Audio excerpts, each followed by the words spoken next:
বানিয়াচিং থানা, জেলা হবিগঞ্জ। আমার চলে যাওয়াতে আসলে আমরা বাইকের কাছে হামাচ্ছি।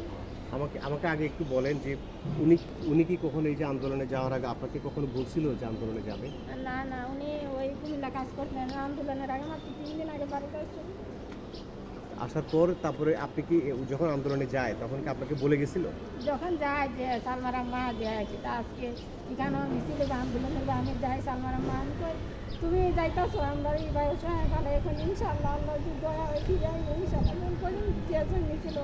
সালমার আম্মা আমি যদি না হয়, যদি আল্লাহ হুকুম হয়, যদি না হয় আমার সন্তানটারে তুমি যতটুকু ভালো চেষ্টা করাইছো এবার করে গেছে।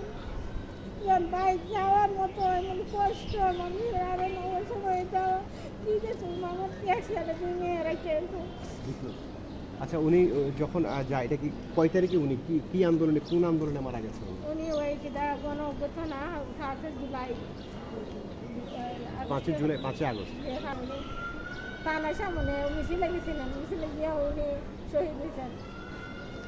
উনি না আমার স্বামীর ছবি। আচ্ছা আমার বাসা হয়েছে বিকেলের দিকে মোটাইছি।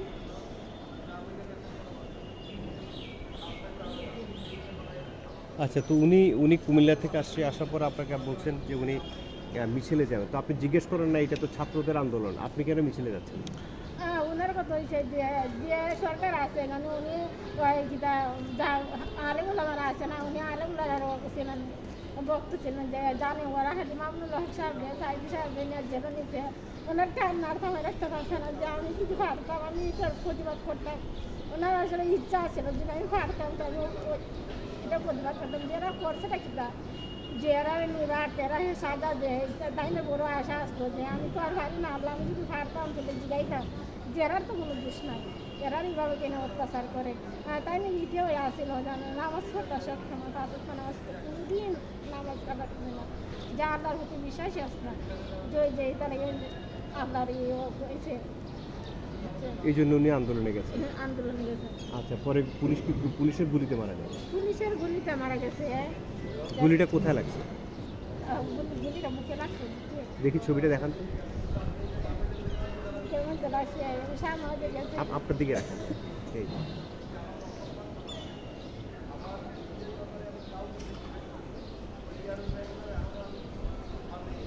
থানার সামনে এটা রাখেন, থানার সামনে গুলি করছে না?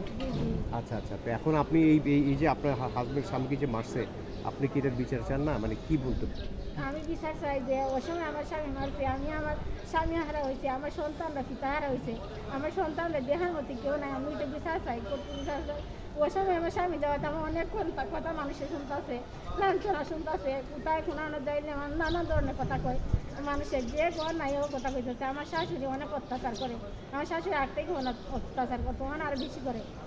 আমার শাশুড়ি একবারে বেশি অত্যাচার করে, আমি কি হাবাইতাছি দিতাছি, তারপর আমার স্বামী আমার ওই শাশুড়ি আমার অত্যাচার করতেছে, আমার বাড়িতে জায়গা দেয় না। কয়দিন আগে আমার গাছের বড়ি খাচ্ছে না, আমার শাশুড়ি আমার দৌড়ে গেছে মারার লেগে, কই তা তোর নাই, তা তো তোর ফুলা কিছু না, আমার নানান ধরনের কথা কয়। আমি আমার ছেলে তুই আমার ছেলেরা হাই শুধু এরকম কথা মানুষের টিকার মতো না। আমি অসুস্থ হয়ে যেতেছি দিনে দিনে, আমার বাচ্চারা খেলা দেখছি, আমি এটা কই পাই না, আমার স্বামী সুখে।